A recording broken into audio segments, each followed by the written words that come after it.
So hello guys, good afternoon. Done na yung ano natin, V3 click. Tapos na yung engine refresh. So yan na siya. Maandar na yan.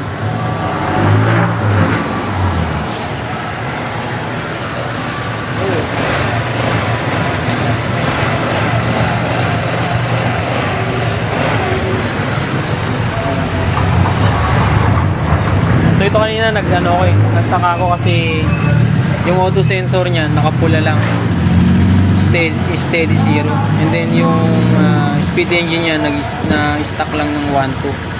So ang ginawa ko, ECU reset ako. Pagka ECU reset ko, yan, bumalik siya sa standard. Then gumagalaw na yung auto sensor, hindi na siya zero. Then yung engine speed, yan, normal na yan. So 1.7 plus minus 100 and 615 goods na yung parameter ng unit. Pwede na kunin.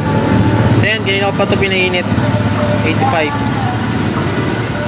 Then lagyan ko na rin ng coolant, bagong change oil na rin yan, and yung CVT nya okay pa naman. Then ito, sinama ko na sa linis yan yung throttle body. Sana sa mga kasama yan pagka nag-engine refresh tayo.